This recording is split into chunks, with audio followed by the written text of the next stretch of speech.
bonjour et bienvenue sur Info Télévision. Alors si vous êtes assis, vous êtes bien sur le canal 307 et nous sommes aussi en direct sur la page Facebook Info TV Cameroun. Alors aujourd'hui vous êtes ce talent de femme. Talent de femme reçoit des femmes notamment qui s'identifient dans la société avec justement des activités qu'elles mènent au quotidien, des activités justement qui les distinguent des autres personnes. Aujourd'hui on voit des femmes qui essayent d'immerger et puis qui apportent un plus notamment dans le domaine des projets, dans le domaine de la médecine, dans le domaine de la culture, de l'art entre autres. Aujourd'hui, nous allons recevoir une femme justement qui parle du sanitaire. Une femme justement qui a su mener sa barque et qui aide justement les jeunes enfants à s'intégrer dans la société des enfants dits différents. Mais aujourd'hui, elle sera là pour nous en parler. Sans plus tarder, nous allons prendre la première transition.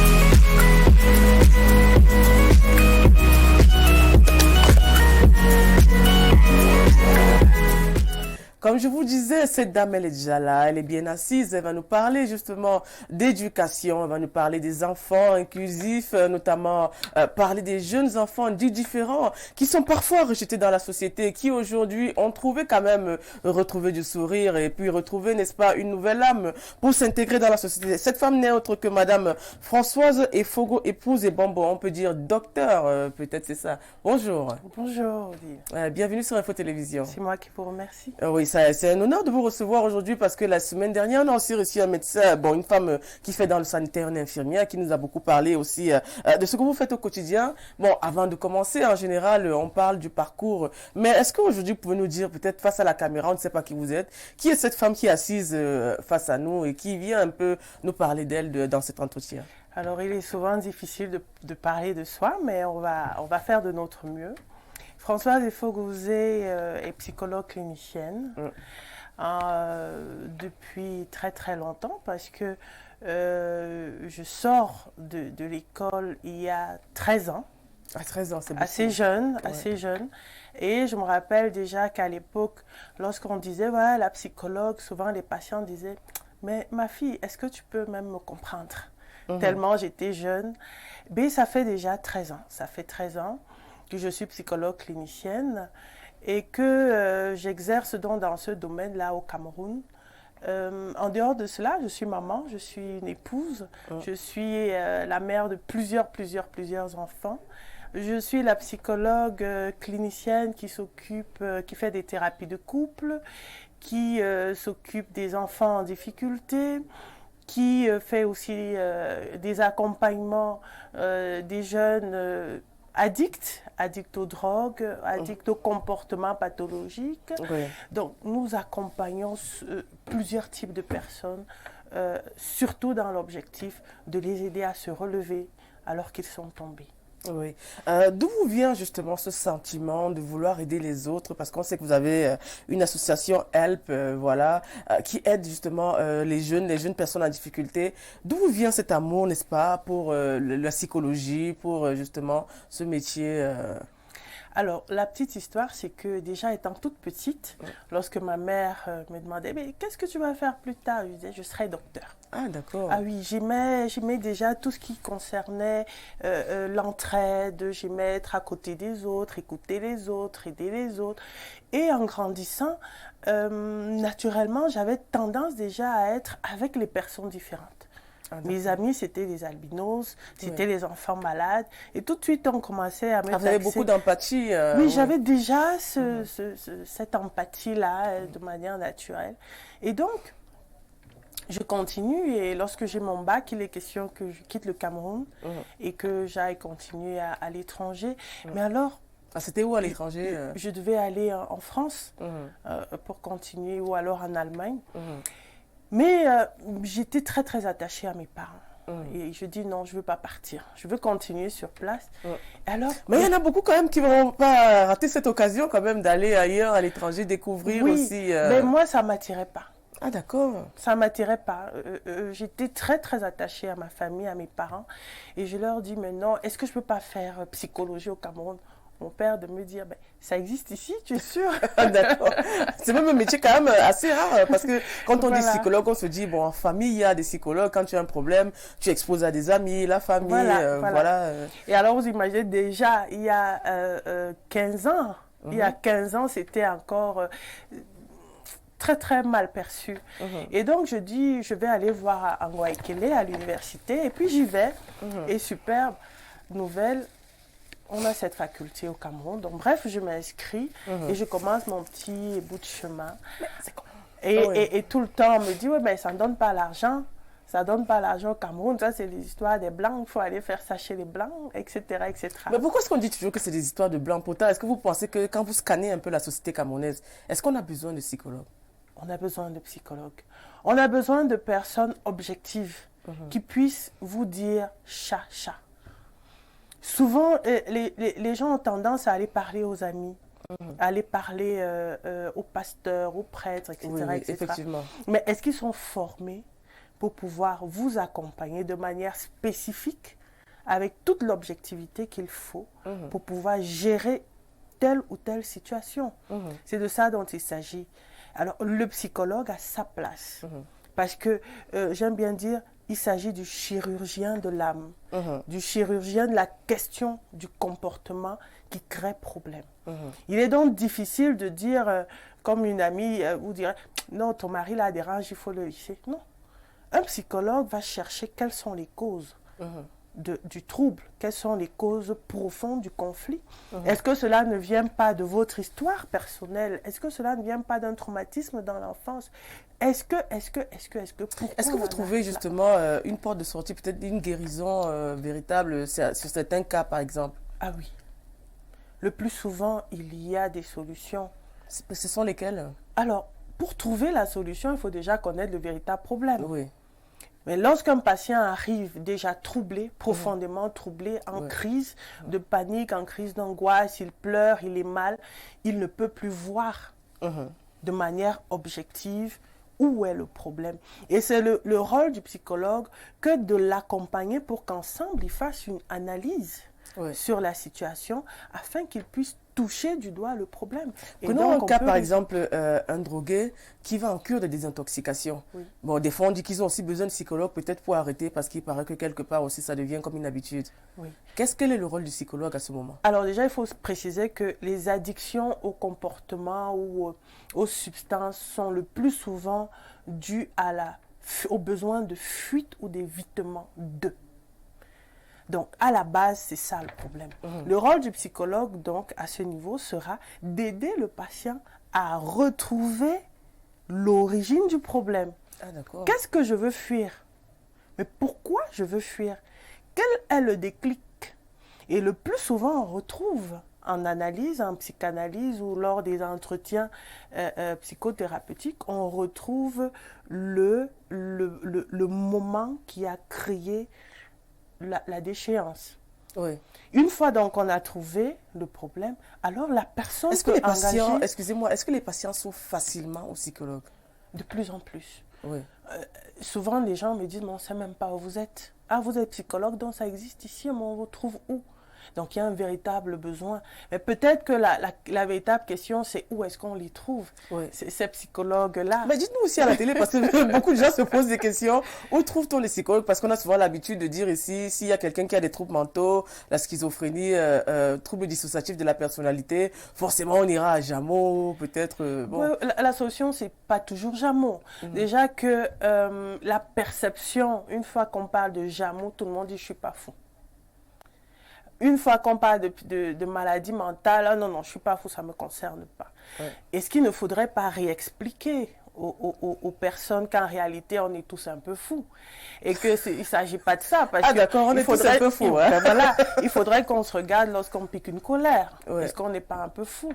Il faudrait qu'on puisse plutôt se dire, lorsque j'ai un problème ou lorsque je suis en crise vis-à-vis de moi-même, en crise, j'ai l'impression que les gens ne m'écoutent pas, que les gens n'arrivent plus à me comprendre, j'entends des voix, je ne dors pas, qu'à ce moment-là, on puisse dire non, il faudrait que j'aille rencontrer un spécialiste de la santé mentale, non pas parce que je suis fou, mais parce que justement, j'ai un besoin que quelqu'un me comprenne, me tienne la main et m'accompagne afin que je puisse m'en sortir.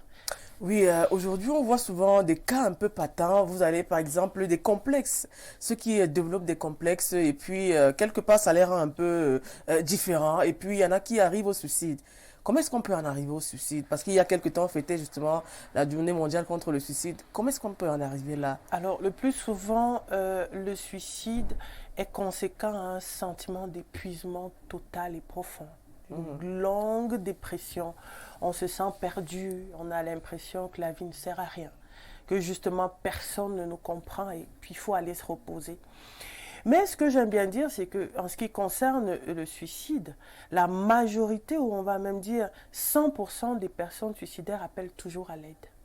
Et comment savoir Avant qu'une le passage à personne l'acte. et comment savoir qu'une personne appelle à l'aide? Comment est-ce que je saurais que peut-être cette personne est en dépression et elle a besoin d'aide? Comment je vais savoir? C'est justement le rôle des proches.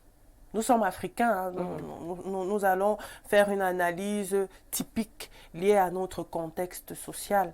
Les Africains sont des personnes naturellement chaudes.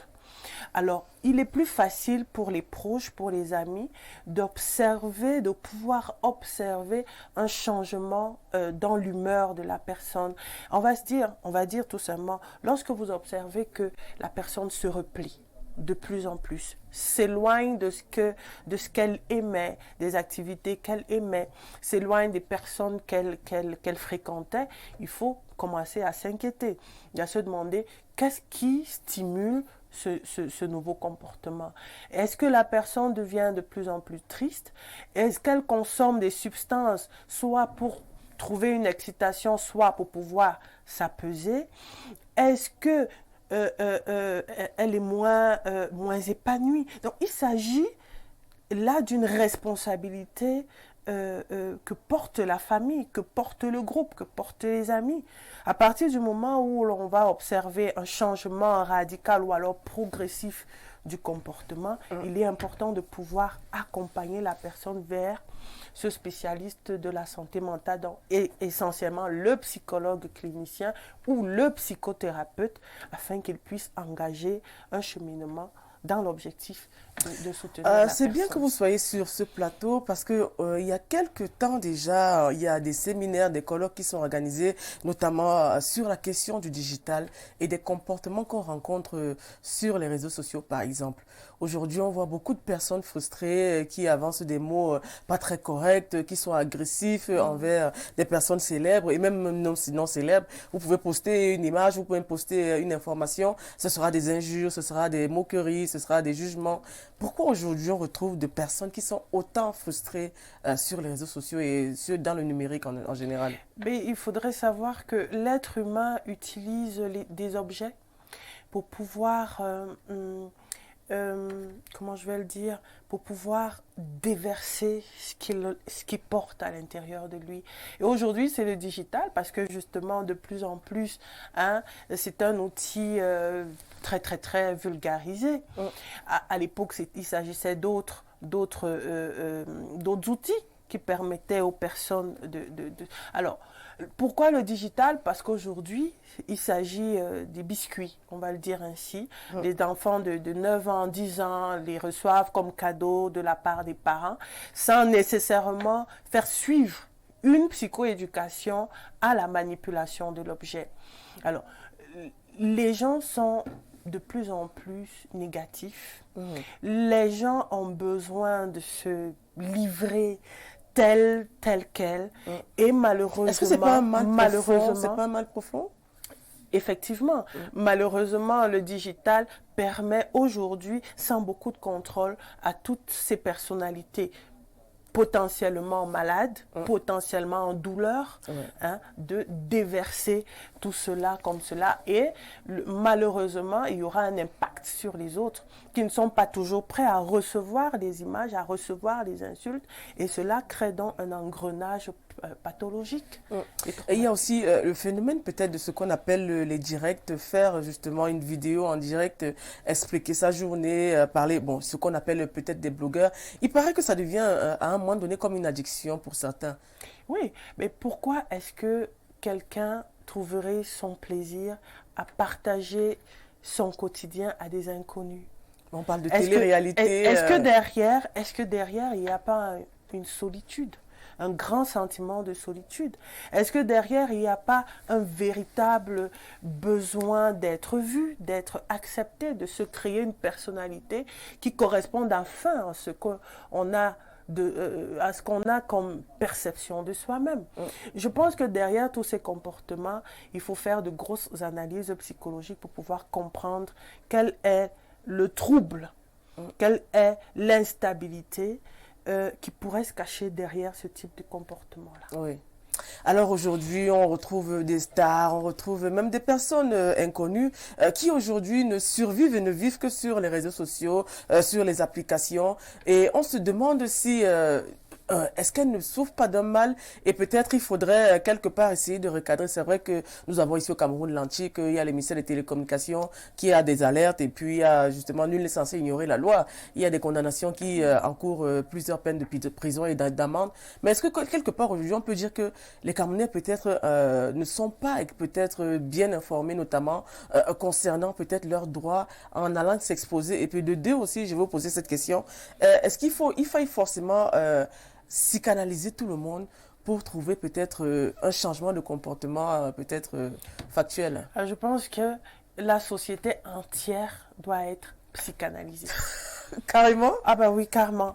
Pourquoi? Parce que déjà, la psychanalyse, c'est une méthode qui permet, comme on le dit, de revoir profondément d'où on vient, qui on est et où est-ce qu'on va. Quand une société est en perte de vitesse, lorsqu'on observe... Mais on dit que le monde est un village planétaire aujourd'hui. Encore faudrait-il que dans le monde, on puisse voir où sont les limites. Si on est en train de vouloir évoluer, mais sans limite, alors est-ce qu'il s'agit encore d'une évolution? Parce qu'on sait très bien qu'un système, même l'évolution de l'homme, l'évolution psychologique de l'homme dépend ou répond à un ensemble d'échelons, je vais le dire comme cela. On parle de prérequis peut-être du contexte dans lequel on évolue, l'environnement. L'environnement, Ouais. l'éducation, Ouais. la perception, les lois, les interdits. De manière assez simple, ce que je voudrais vous dire, c'est que pour avoir un être humain stable, il est nécessaire que cet être humain-là puisse puisse trouver l'équilibre entre la loi et ses pulsions. Ouais. Si jamais on se retrouve, ou cet être humain se retrouve dans un système où il ne veut vivre que selon, dans l'objectif d'apaiser ou de se faire plaisir, sans plus respecter les lois, il y a un problème. Et si dans un monde, on est plutôt en train d'écraser les besoins pulsionnels parce qu'il faut faire dominer les lois, on est encore face à un dilemme. Donc, il est important de pouvoir trouver l'équilibre entre les deux éléments. Et puisque l'évolution de manière stable, l'évolution stable de l'humain dépendant de cette gestion entre les pulsions et les lois, il s'agit donc aussi du méga-système. Pour qu'une société puisse évoluer dans une certaine stabilité, il est nécessaire que les lois soient connues, que les interdits soient respectés, et que si jamais une personne brise ou grille la limite, qu'il soit puni. Ouais. Parce que cela fait partie de la psychoéducation. Donc, alors, c'est vrai qu'aujourd'hui, on retrouve des personnes. On a toujours dit une personne, un individu qui est méchant est une personne qui souffre dans son fond intérieur. Est-ce que cette assertion est vérifiable? La souffrance a toujours conduit à des comportements assez particuliers. La violence peut être la conséquence Si par exemple, de vous parlez, excusez-moi, du Führer Hitler.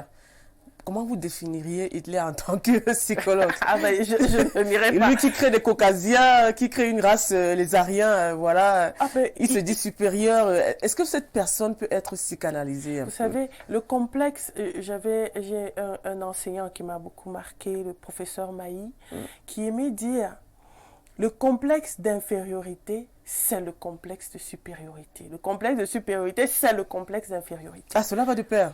Alors, il s'agit de bien trouver l'angle. Il faut trouver le bon angle de tir là-dedans. Lorsque quelqu'un ne se sent pas, il s'agit toujours du malaise, d'un sentiment de mal-être. C'est ça le problème. Lorsqu'on est mal dans sa peau, on cherchera d'une manière ou d'une autre à expulser ce mal-là ou à le faire subir à X, Y ou à Z. Ah, d'accord. Et c'est la raison pour laquelle il est important de pouvoir gérer ces éléments ou les éléments qui conduisent au mal-être afin de retrouver l'équilibre. Ouais, ça c'est ça un peu la question. C'est vrai qu'on parle beaucoup de psychologie avant de sortir de là.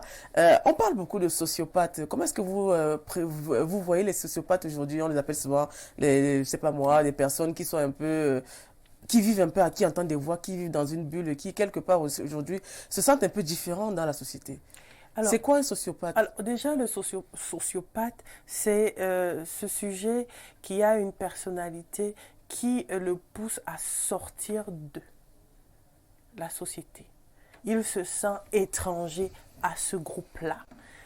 Il va donc rejeter les lois ou alors le système, ou alors se sentir rejeté du système. Il se mettra donc dans son petit coin, pourra créer sa petite bulle dans laquelle il pense se sentir à l'aise, il pense se sentir bien. Mais de toutes les manières, un sociopathe a besoin d'aide. Parce que là-dedans, il s'agit pour le psychothérapeute ou le psychologue clinicien de l'accompagner à ce qu'il puisse répondre aux véritables questions existentielles. Pourquoi est-ce qu'il se sent comme cela? Qu'est-ce qui s'est passé dans son enfance? Il faut aller voir. Parce que la stabilité émotionnelle dépend essentiellement de ce que le petit enfant a vécu. Est-ce qu'il s'agit d'un enfant désiré? Est-ce que il a, comme les Camerounais aiment bien dire, est-ce que sa maman a voulu l'expulser ou pas? Et donc, il a ce sentiment profond de ne pas être à sa place. Alors, il faut savoir qu'est-ce qui le conduit à avoir ce sentiment ou alors à adopter des comportements qui sont hors de la norme. Oui, c'est vrai qu'aujourd'hui, on en parle de sociopathe. C'est un phénomène qui a été quand même grandissant aux États-Unis, notamment en Occident, où on voyait justement des pères de famille agir d'une manière peu conventionnelle, où on voyait un père de famille tuer toute sa famille, l'enterrer dans le jardin et de continuer à vivre dans ce jardin. Est-ce que vous trouvez ce comportement, est-ce que c'est asocial certes, mais est-ce qu'une personne normale peut avoir ce genre d'idée et d'agissement? Vous tuez votre propre progéniture, votre femme, vous la découpez, vous l'enterrez dans le jardin et vous continuez à vivre. C'est après 20 ans qu'on découvre que vous avez commis cet acte. Là, il s'agit de pathologie profonde. Il y a plusieurs causes qui pourraient expliquer ce type de comportement, mais là, nous sommes véritablement dans la pathologie ou dans la maladie mentale. La schizophrénie, par exemple, peut conduire à ce type de comportement. Ça veut dire quoi? Ça veut dire que la personne entend des voix, la personne voit des choses qui lui donnent une perception assez différente. Le sujet dont vous parlez peut vous dire, en réalité, il tuait un cafard. Il n'était pas en train de tuer sa femme. Il était en train de tuer un cafard ou alors un lézard et puis il l'a découpé. Donc là, on n'est plus dans le normal. On est essentiellement dans le pathologique. Et il faut aller voir qu'est-ce qui a créé cette rupture mentale entre le normal, qui a conduit à cette déchirure profonde de l'âme. Donc il s'agit là de comportements graves et qui ne doivent sûrement pas être analysés à la légère parce qu'il faut faire non seulement des enquêtes, mais il faut aussi faire des psychanalyses profondes pour comprendre qu'est-ce qui a conduit ce sujet à poser ce type d'acte. Oui, parce qu'il y en a beaucoup d'actes pareils où justement il y a eu des cas où des pères de famille aussi, et même avec l'inceste, ils ont fait des enfants, ils ont enfermé leurs enfants. Ces filles, j'ai suivi une histoire comme ça un peu terrible aux États-Unis. Il a enfermé sa fille dans une cave et il lui a fait des enfants pendant près de 30 ans. Effectivement. Ouais. Moi, dernièrement, j'ai suivi une histoire où une dame a tué 8 bébés, 8 de ses bébés. Donc, chaque fois qu'elle était enceinte, après avoir fait ses 3 enfants, chaque grossesse qu'elle menait à terme, elle accouchait en silence chez elle, au milieu de sa famille, mais personne n'avait jamais su. Oh là là. elle en a enterré 8. Et ça, Mais lors des enquêtes psychologiques, on découvre que c'est une dame qui avait été violée dans son enfance par son père et qu'elle a été violée assez longtemps. Donc vous voyez qu'il y a toujours dans ce type de comportement des psychotraumatismes dans l'enfance. C'est pour ça que je disais tout à l'heure que le psychologue accompagnera la personne dans la recherche de l'élément qui pourrait avoir créé le schisme, donc la destruction de quelque chose de profond à l'intérieur. Ce sont des situations pathologiques et ce sont des personnes qui souvent ont besoin d'un grand support affectif, d'un grand support psychologique pour pouvoir retrouver un certain équilibre. D'accord, on a beaucoup parlé de psychologie, et on s'est arrêté notamment dans le contexte humain. Et là maintenant on va parler d'autre chose, d'association. On parle de Help Cameroun. Parlez-nous un peu de ça. Alors, l'association HELP signifie Healthy Environment for Living People. Ah d'accord, c'est en anglais. Oui, c'est en anglais. Donc de manière simple, c'est créons ensemble un environnement sain. Créons ensemble un environnement sain. Et HELP existe depuis 12 ans parce que notre association a été créée en 2010.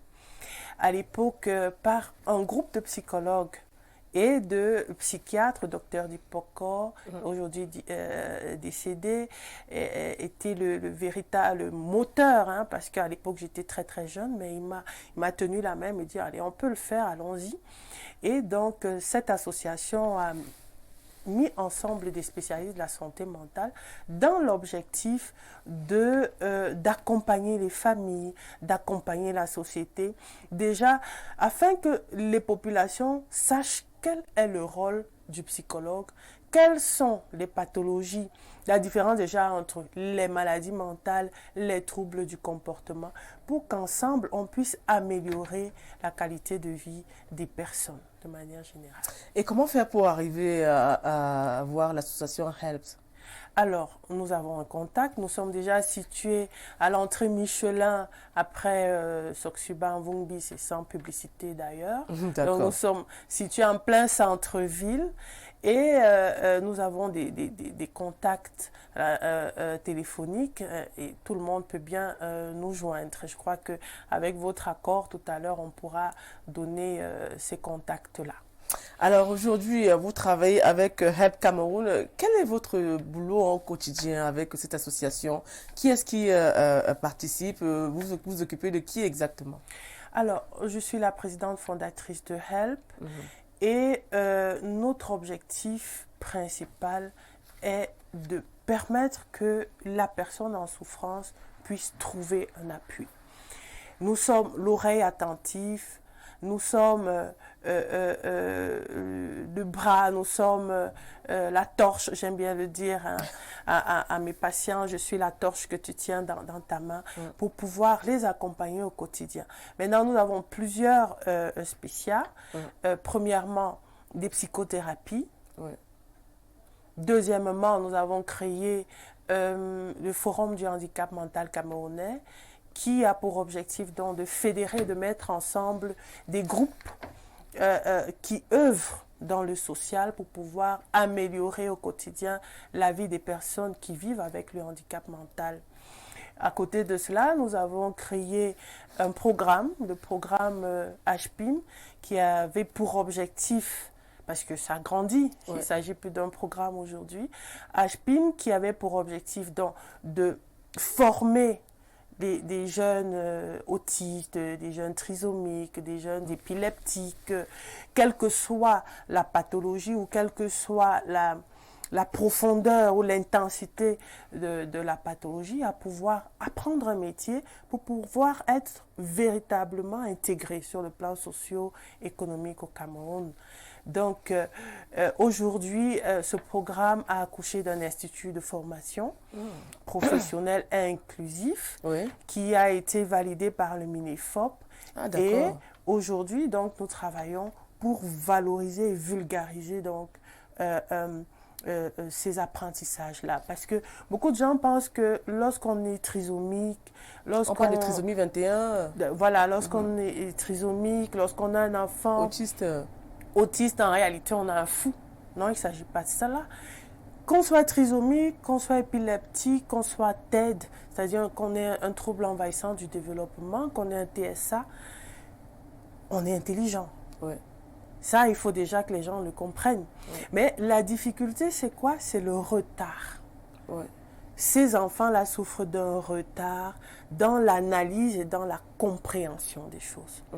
Dans notre système, nous avons donc mis en place un ensemble d'éléments qui permettent à nos enfants d'intégrer des apprentissages. D'accord. Ils ont 3, 4 ou 5 ans en fonction du niveau pathologique dans lequel ils sont.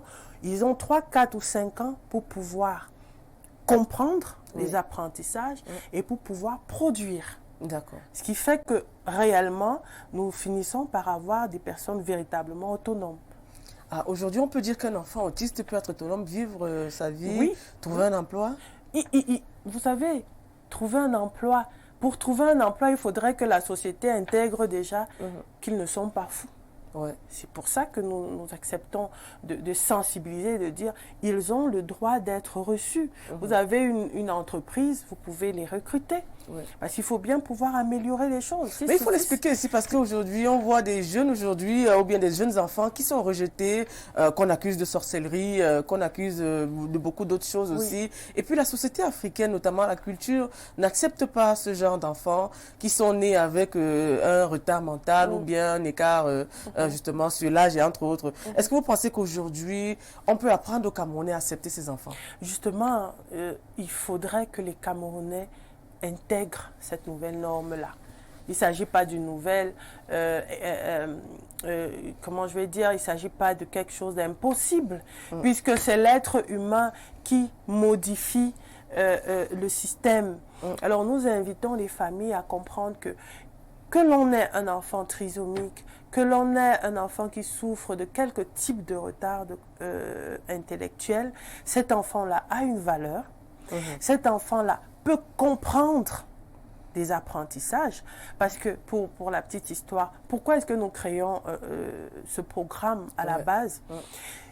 Nous commençons par faire une étude sur le plan socio-éducationnel au Cameroun. Notre question, c'est qu'est-ce qui est fait en termes d'éducation pour ces enfants? Et le constat à l'époque, il y a 6 ou 7 ans, c'est que dans plusieurs structures, l'on apprend à l'enfant X, Y ou souffrant de telle ou telle pathologie, apprendre à faire le rond ou apprendre à écrire A à 5 ans. Oui.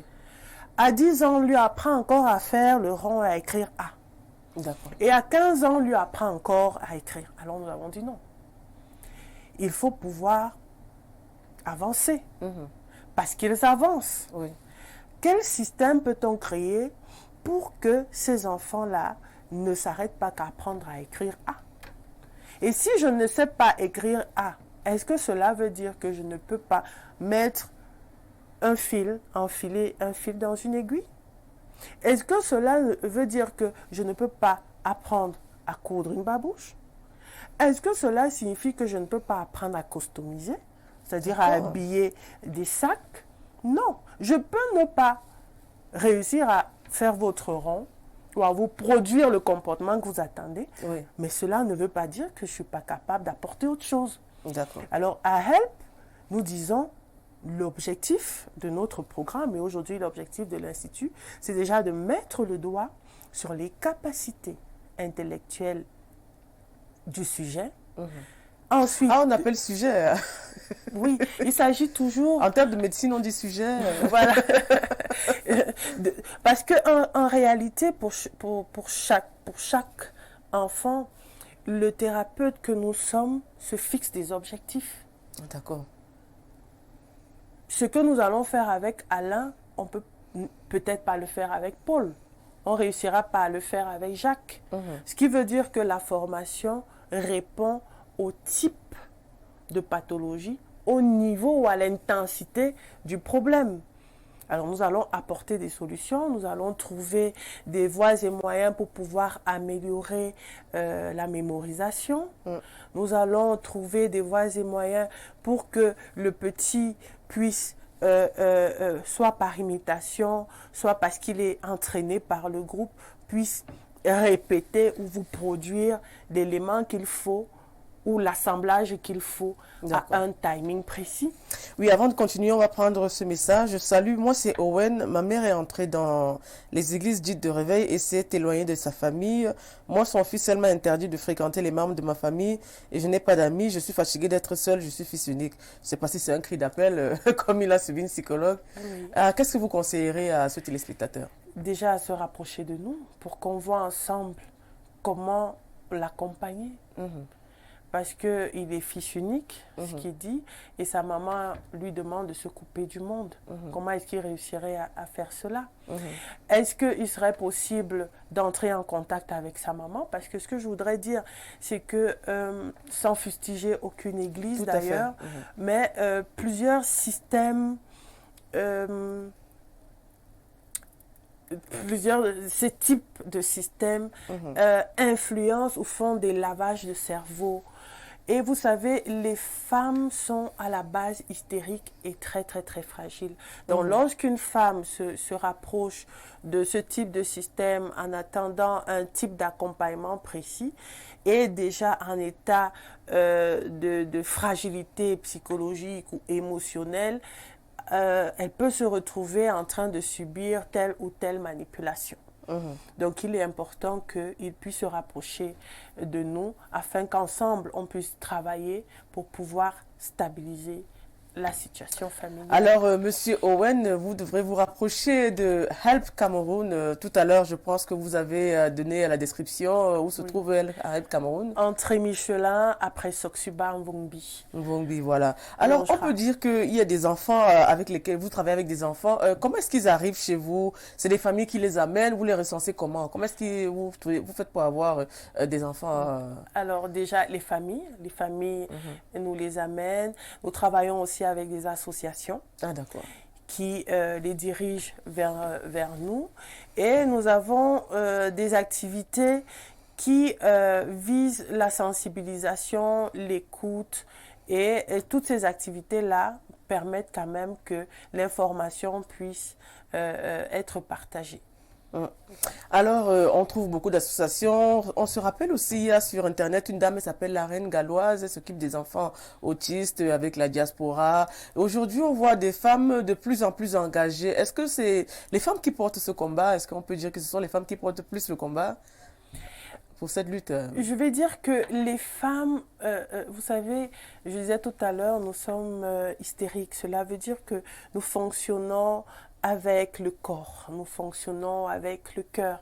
C'est peut-être la raison pour laquelle on retrouvera davantage de femmes, davantage de mamans ayant subi ou alors vivant avec cette flamme-là. Il faut changer les choses.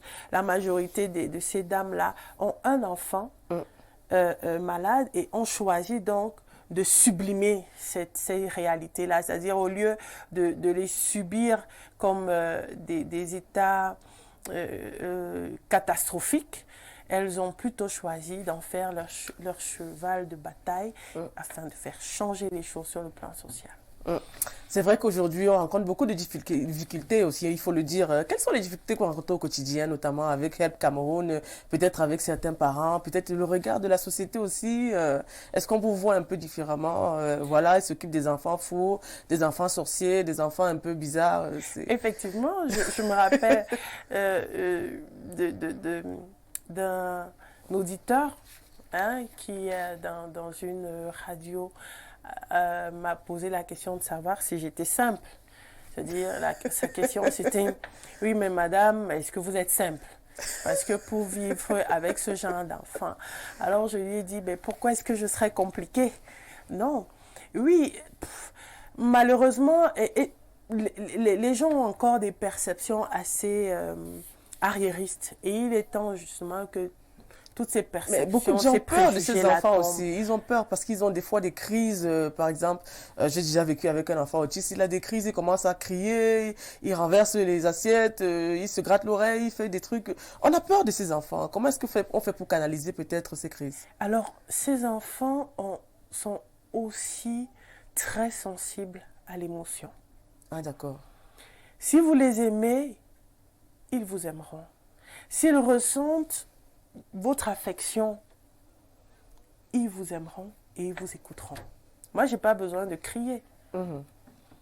J'ai un encadreur qui m'a dit, mais comment vous faites? Dès qu'ils entendent vos pas là, tout le monde se calme et tout.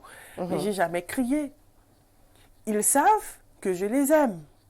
Et donc, ils me transmettent, ils me répondent avec beaucoup d'amour et avec beaucoup Est-ce qu'ils se sentent souvent différents, ces enfants?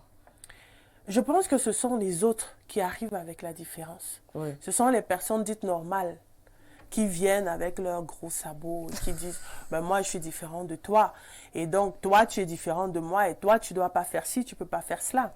Mais l'enfant autiste ou l'enfant trisomique n'a pas la conscience, cette conscience de ces éléments que vous avez. Ah d'accord. Ce sont des personnes essentiellement positives, pures.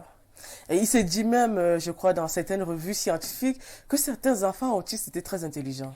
Ils sont très intelligents. Ouais. Mais je disais tout à l'heure que ils avaient le petit un potentiel intellectuel. Un QI assez élevé. Voilà, effectivement. Et effectivement, c'est la raison pour laquelle nous disons ces enfants sont intelligents. Mais maintenant, il faut créer des systèmes qui leur permettent de pouvoir évoluer, de pouvoir s'épanouir. Ouais. Parce que la grande question, c'est, je suis intelligent, mais vous ne me permettez pas de vous montrer que je le suis. Parce que vous m'avez déjà catalogué, parce que vous trouvez que j'ai des tics, parce que justement, je saute et que je peux pousser des cris que vous ne comprenez pas. Mais qui est-ce qui s'est assis 3-4 minutes après mes cris pour me dire, viens, qui est-ce qui m'a porté sur ses genoux? Qui est-ce qui m'a calmé? Qui est-ce qui s'est même rapproché de moi pendant que je sautais pour sauter avec moi? Mais c'est beaucoup de travail quand même. Si à 40-50 ans, on vous voit toujours en train de sauter avec des enfants, quand même, ça devient un peu... Ils grandissent. Oui. Ils grandissent. Les activités que vous ferez avec un enfant qui a 4 ans ne seront pas les mêmes que celles qu'on développera avec un jeune de 15 ans. Voilà. Help Cameroun reçoit les enfants de quel âge à quel âge? Nous n'avons pas de limite d'âge. D'accord. Parce que justement, nous ne stigmatisons pas. Et il y a des familles qui découvrent que nous existons alors que le jeune a 25 ans. Qu'est-ce qu'on va dire? Ah non, il est déjà trop vieux. Non. Et il y a des familles qui découvrent Help alors que l'enfant a 2 ans. Qu'est-ce qu'on va lui dire? Non, il est encore trop jeune. Non, c'est pas ça. Donc vous accueillez tout le monde. Donc quelqu'un qui a 30 ans, il viendra... 30 ans, 40 ans. Et vous faites des formations, c'est inclusif Inclusif et à la carte. Ok, d'accord. Inclusif et à la carte. Expliquez-nous un peu comment ça se passe un peu. Pourquoi inclusif?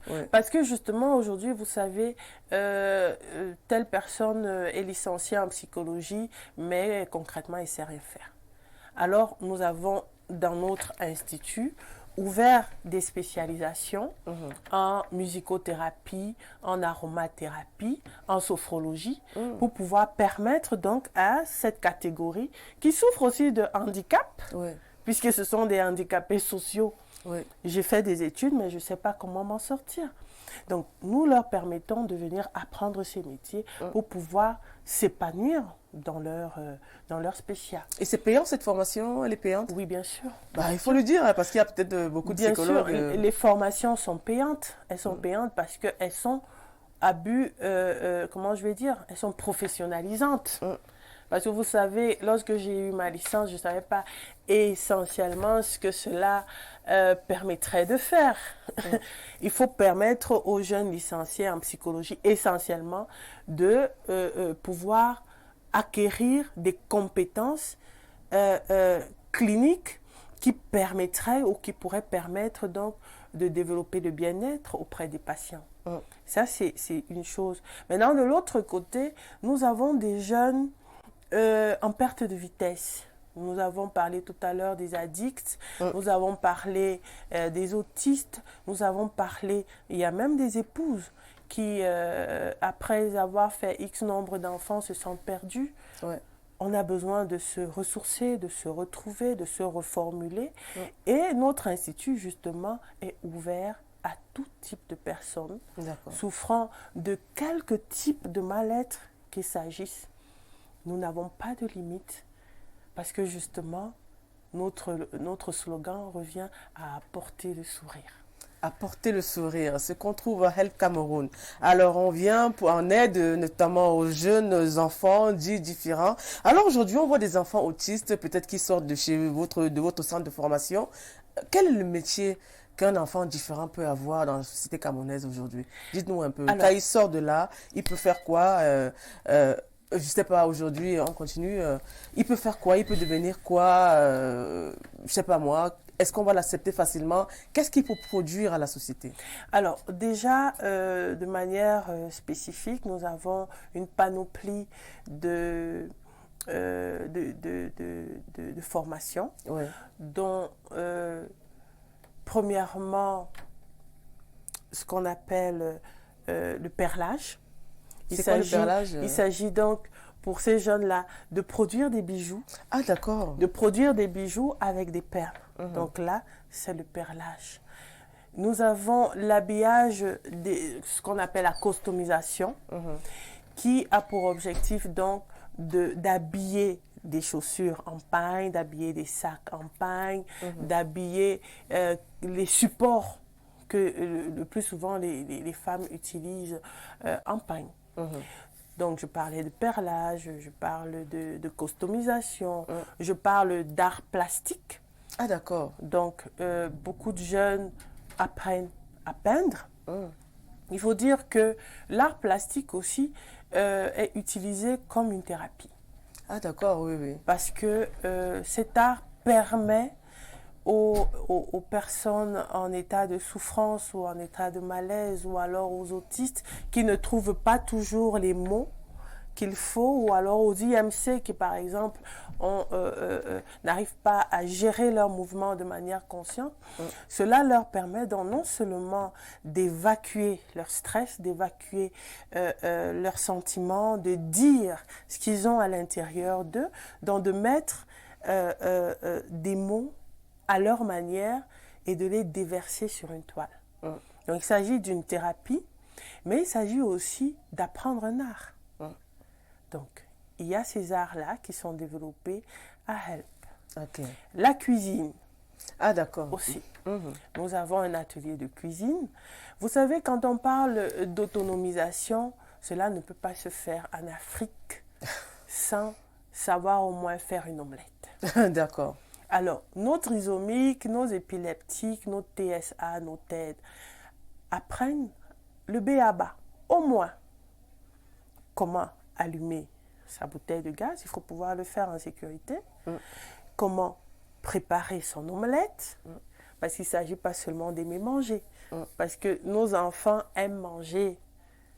Alors, nous utilisons aussi cet amour ou cet attrait-là pour leur enseigner la cuisine, pour leur enseigner la propreté dans ce milieu-là. Donc voilà. Alors aujourd'hui, on trouve Help Cameroun seulement à Yaoundé. Est-ce que vous voulez ouvrir ça à d'autres régions au Cameroun? Effectivement, cette année, nous souhaitons ouvrir une antenne à Douala D'accord. et en ouvrir une autre à Bafoussam. Est-ce qu'il y a une demande quand même assez conséquente? Oui, il y a une demande conséquente. Maintenant, beaucoup de familles sont dans le besoin de trouver des systèmes qui permettent d'interner les enfants.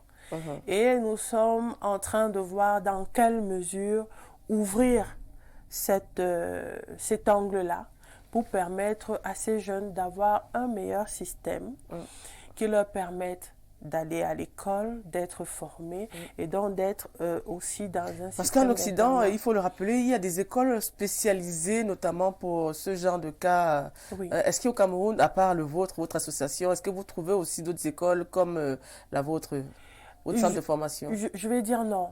Je ne pense pas qu'il y ait d'autres centres qui agissent comme nous ou qui travaillent dans le même objectif. Mais il y a des centres qui reçoivent ces cibles-là, qui reçoivent ces enfants-là. Avec leur spécificité, bien sûr, qu'on va respecter tout à fait. Mais nous, notre spécial, c'est de dire, oui, je vais apprendre à écrire autant que faire se peut. Oui, je vais apprendre à lire autant que faire se peut ou apprendre à calculer. Mais en dehors de cela, je vais apprendre un métier. Vous parliez tout à l'heure d'autonomisation. Nous disons, nous les formons pour qu'ils puissent créer leurs propres entreprises. D'accord. Ou alors, nous souhaitons créer une entreprise dans laquelle ces enfants-là continueraient d'avoir un système assez épanoui. Hein? Et il s'agit là donc de notre prochain projet, j'espère qu'on pourra le réaliser cette année, d'ouvrir un atelier boutique. Parce que nous avons des jeunes que nous avons déjà fini de former. Et avec le Minifob, sûrement cette année, l'année prochaine, ils pourront soutenir. Et nous souhaitons donc avoir cet atelier boutique qui permettra qu'ils continuent de sortir de la maison parce que beaucoup de jeunes sont encore gardés dans les maisons et c'est l'occasion de dire aux parents, faites-les sortir, amenez-les nous pour qu'ensemble on puisse voir comment les orienter dans un véritable programme d'autonomisation et on verra. C'est possible qu'ils puissent travailler, vendre leurs produits, parce que vous viendrez acheter des tableaux, parce que vous viendrez acheter des bijoux, des sacs, etc. Et qu'ils puissent recevoir un salaire par rapport à leur travail. Alors, est-ce que vous avez des enfants ou bien des jeunes qui sont sortis de chez vous et qui travaillent aujourd'hui? Alors, c'est difficile. Ouais. C'est difficile. C'est la raison pour laquelle, premièrement, nous souhaitons ouvrir notre propre boutique, atelier. Parce que vous savez, les personnes à l'extérieur ont encore besoin d'être moulées, ont encore besoin d'y croire. Oui. Et il faut absolument que nous créions la vitrine. Parce qu'on peut dire, oui, c'est possible, mais si les gens n'arrivent pas à mettre le doigt dans cette pâte-là, ce sera difficile. Il s'agit donc pour nous aujourd'hui d'ouvrir la vitrine afin que les populations puissent venir voir. Ils veulent voir pour croire. Alors c'est ce qu'on va essayer de leur donner. Oui, on l'espère. Vous êtes là ici aujourd'hui pour nous informer, notamment concernant ces enfants dits différents, mais qui sont des êtres humains, des personnes certes à part entière, mais qui vivent avec nous et il faudrait s'accepter tel qu'on est avec la tolérance. Alors nous allons prendre la deuxième phase qui n'est autre que découverte.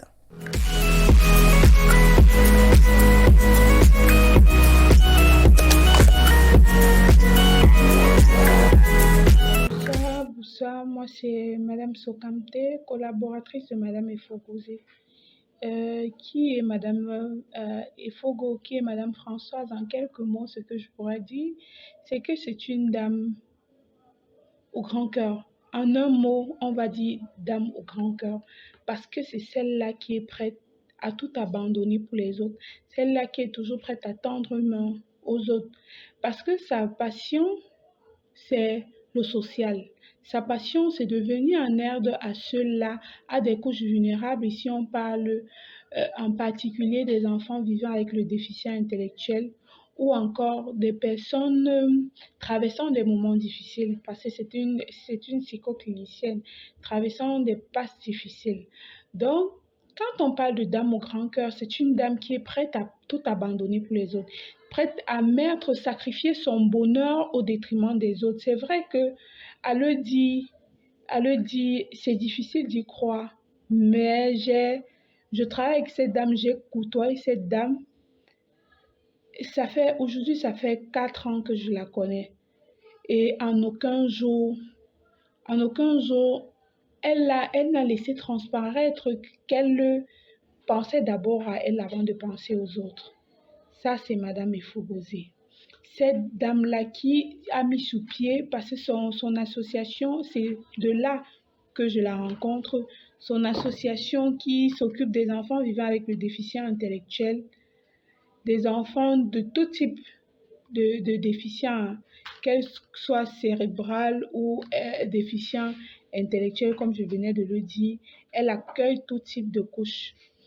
Donc, cette dame-là, je la rencontre derrière cette association parce qu'elle sait, excusez-moi de rire, parce que d'elle, j'ai tellement appris, d'elle, j'ai tellement mûri, d'elle, j'ai tellement su, on va dire, être plus sensible aux difficultés que l'autre traverse.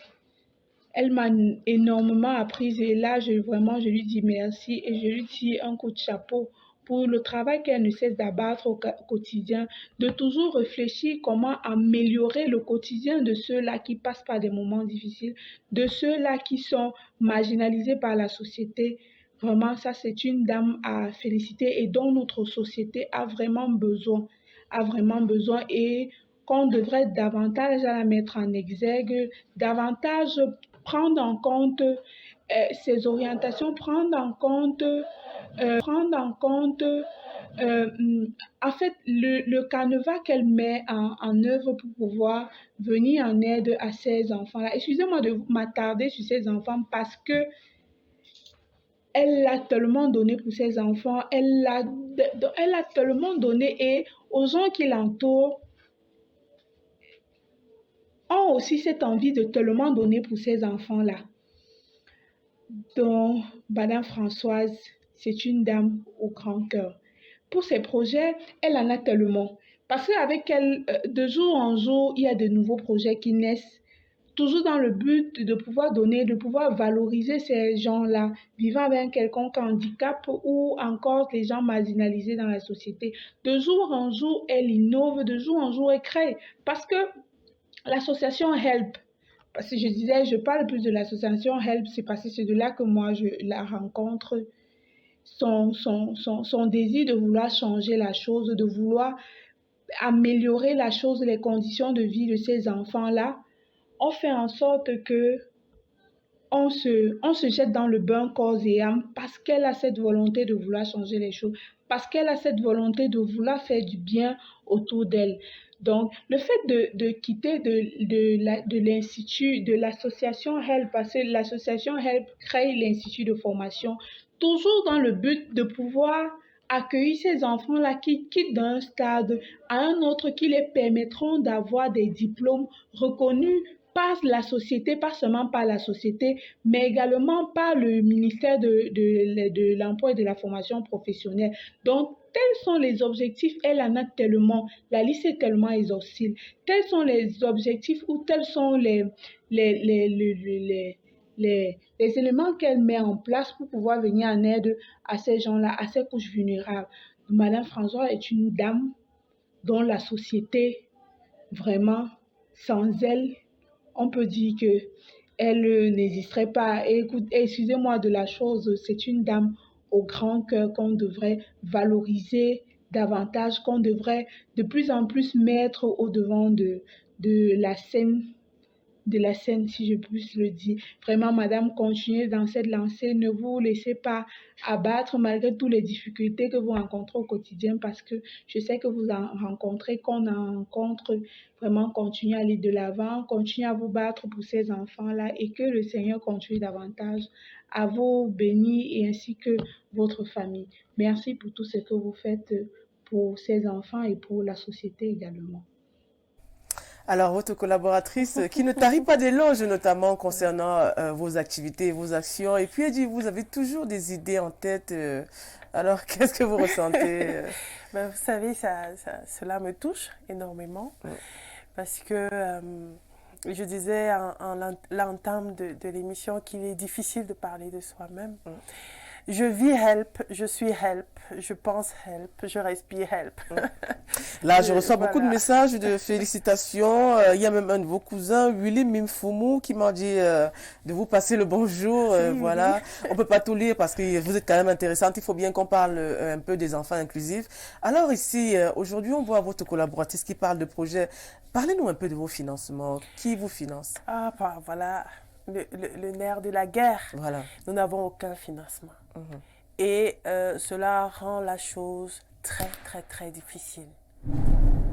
Cela rend la chose très difficile parce que je dois créer les financements. Je vais dire que je puise en mes ressources personnelles, en des consultations psychothérapiques que je mène pour pouvoir injecter de l'argent dans les projets que nous avons.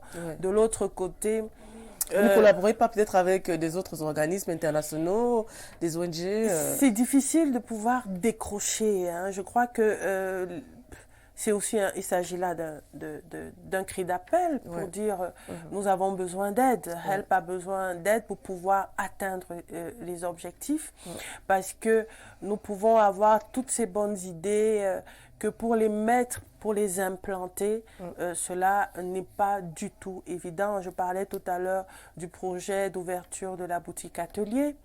C'est un projet lourd. C'est un projet qui, si on réussit à le mettre sur pied, va drainer beaucoup d'énergie et pourra faire évoluer véritablement ces enfants-là parce qu'il faudrait qu'on arrive à sortir du train-train quotidien. Donc, nous avons de réelles difficultés financières. Maintenant, les parents apportent leur contribution en fonction de leur bourse. Parce que nous avons des parents qui n'y arrivent pas toujours. Nous avons des parents qui peuvent véritablement soutenir la formation de leurs enfants, mais c'est rare. C'est rare. Ce qui fait en sorte que souvent nous en appelons à la bienveillance de X, Y et Z pour pouvoir financer, pour pouvoir soutenir la formation des enfants. J'aime bien dire, toute association a besoin de personnes de bonne volonté qui puissent accepter de prendre et de donner. Et c'est l'occasion encore ici de dire, de tirer la sonnette d'alarme parce que nous souhaitons que nos enfants soient parrainés. Nous souhaitons qu'aujourd'hui, papa Atangana ou papa Kamto ou papa Elembe disent, bon, écoute, allô, moi je prends un enfant en charge, ça revient à combien? Et qu'on puisse lui dire, voilà, la formation revient à ci, voilà, le matériel revient à ça. Et qu'ensemble, on puisse donc on espère que votre cri d'appel va être suivi. Alors, on va prendre la dernière vidéo. Bonsoir. Parler de docteur Efogosé Françoise, je crois qu'il faut prendre beaucoup de temps. Mais s'il y a quelque chose à dire par rapport à Françoise, qui est comme une sœur aujourd'hui, parce que c'est une amitié de plus d'une décennie déjà, je dirais qu'elle est d'un niveau d'altruisme qui est encore à rechercher. Ça, c'est d'un. Deuxièmement, Françoise, dans son domaine, je crois qu'elle fait, je voudrais dire, de la philanthropie. Elle a un sens tellement élevé de son boulot. Elle est totalement vouée à la solde de la société, le souci de rendre service. Voilà un peu les choses qui la caractérisent. Françoise, je ne sais pas s'il y a beaucoup de docteurs aujourd'hui qui pourraient travailler comme Françoise, parce que c'est presque pour rien. Quelque chose la guide, rendre service, voir les gens heureux, les enfants démunis, les déficients mentaux et autres. Tous les gens qui souffrent, François voulait les voir être bien, des gens bien. Ça, s'il fallait parler de Françoise, voilà un peu ce que je peux dire en résumé. Voilà, on a Mayagi qui était très occupée, mais qui a quand même pu laisser cette petite vidéo. Oui, on voit qu'avec Help, vous avez quand même pu aider beaucoup d'enfants, vu qu'il y a les témoignages qui le prouvent déjà. Alors aujourd'hui, est-ce que, certes, vous avez parlé d'ouvrir à Douala une autre branche, est-ce que vous percevez peut-être des appels ou bien venant d'autres régions qui veulent peut-être envoyer leurs enfants chez vous? Effectivement, il s'agit d'un réel besoin. Il y a beaucoup de parents qui sont freinés justement par la distance et qui nous demandent d'ouvrir à ces endroits-là. C'est la raison pour laquelle cette année nous nous sommes dit ok, on va y aller parce qu'il faut bien grandir. Ce système-là est appelé à grandir et nous souhaitons aider le maximum de familles, aider le maximum d'enfants vivant avec des maladies mentales à pouvoir trouver le chemin de l'épanouissement psychologique et social. D'accord, nous arrivons donc au terme de cette rubrique. Nous allons prendre la dernière rubrique qui n'est autre que le quiz.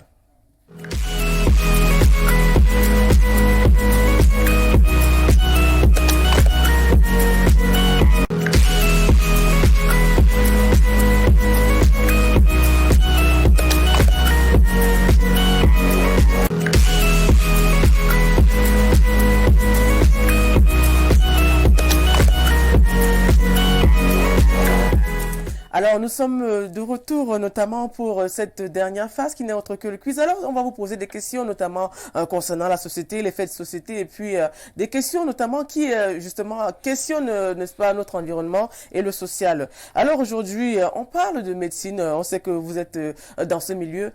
Qu'est-ce que vous pensez des maladies dites orphelines? Ah bah oui, les maladies orphelines existent. Mais maintenant, autour de cette question-là, il y a encore un besoin d'information. Il y a encore un besoin de sensibilisation des populations parce que une fois que les populations seront véritablement sensibilisées, pourront véritablement comprendre le contexte ou alors ces maladies-là, je pense que les comportements changeront automatiquement. Alors aujourd'hui, on parle de couverture santé universelle. Est-ce que vous avez eu vent? Peut-être, c'est vrai que le ministre de la Santé a parlé justement de la mise sur pied de la couverture santé universelle aujourd'hui, mais ce questionnement avec les scientifiques, il n'y a pas toujours l'approbation de tous les médecins, tous les scientifiques, les chercheurs. Est-ce que vous pensez qu'aujourd'hui, on peut parler de couverture santé universelle au Cameroun? Je pense qu'il faudrait encore en discuter, il faudrait encore en parler. Oui, parce que le comité scientifique aujourd'hui n'est pas très... Effectivement, il faudrait véritablement en parler, il faudrait faire des analyses profondes, parce que vous savez, l'Afrique a tendance à tout acheter. Une fois que l'Europe propose une idée, la majorité des pays africains l'achètent. Je pense que c'est l'occasion pour les systèmes de mener des réflexions profondes, d'appeler un ensemble pluridisciplinaire pour pouvoir mener ces analyses-là avant de prendre une décision. Je pense que c'est très, très important. D'accord. Alors, nous sommes au mois d'octobre, on appelle le Octobre Rose, la lutte contre le cancer du sein, entre autres le col de l'utérus. Qu'est-ce que vous pensez de cette campagne qui est menée et qui commence déjà à être très suivie ici? Je pense que cette campagne tombe à pic. Oui. Parce que de plus en plus, les femmes sont au courant de la chose. De plus en plus, aller faire des mammographies, par exemple. Aller faire des mammographies, savoir palper les seins, pouvoir aller rencontrer des gynécologues à temps ou de manière régulière. Parce qu'il faut dire que dans nos sociétés, il y a des comportements qui ne sont pas spontanés. La majorité des femmes vont rencontrer le gynécologue lorsqu'il y a problème ou lorsqu'elles sont enceintes. Je pense qu'il faut justement commencer à changer de comportement de manière générale. Aller rencontrer son gynécologue assez régulièrement, pouvoir avoir un système de spécialistes qu'on a autour de soi pour pouvoir mieux gérer nos vies. Je ne vais pas vous laisser avec cette question. Que pensez-vous de la médecine conventionnelle face à la médecine traditionnelle? Alors, je pense que la médecine traditionnelle a beaucoup à apporter. Parce que en tant que psychologue clinicienne, nous avons aussi fait des recherches dans ce domaine-là. Il faut dire que l'Africain, depuis des siècles, avait déjà ses méthodes de gestion et même de traitement des maladies mentales. Ah, d'accord. Ah oui, ça existait déjà dans nos communautés depuis très, très, très longtemps.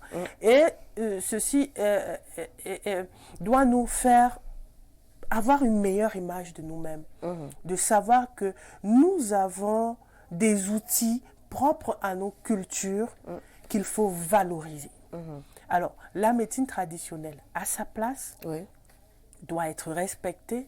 Maintenant, il faudrait peut-être améliorer, ou plutôt sûrement améliorer la relation entre les deux systèmes, médecine traditionnelle et médecine conventionnelle, pour pouvoir s'accompagner. Est-ce que vous êtes pour ou contre la médecine traditionnelle? Je suis pour la médecine traditionnelle. Oui, je suis pour la médecine. Alors, allons-y. Alors, vous êtes pour le vaccin contre le Covid? Question question assez délicate.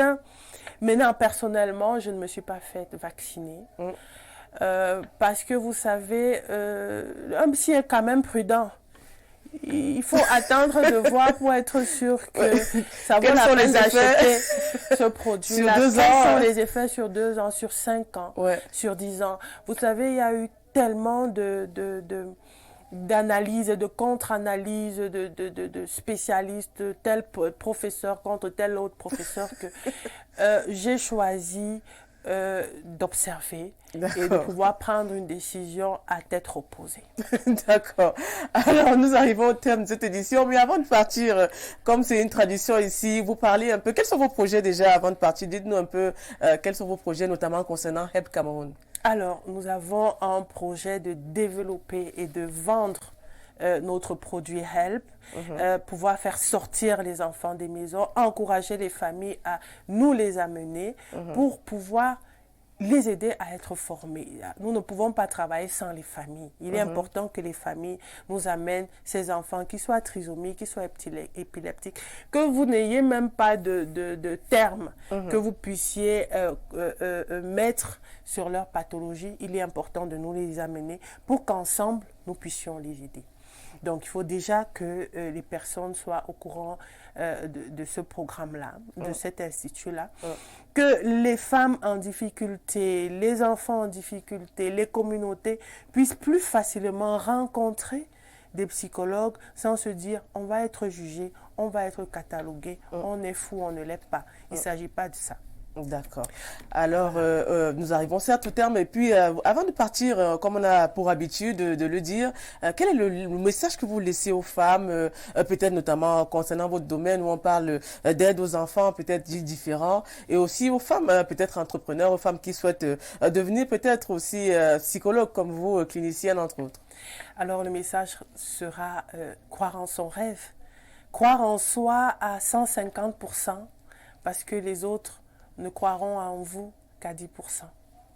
Il est important d'être passionné par son rêve, d'y croire au-delà de tout, et on trouvera la force de surmonter les difficultés, on sera résilient plus facilement et on réussira certainement à atteindre ses objectifs.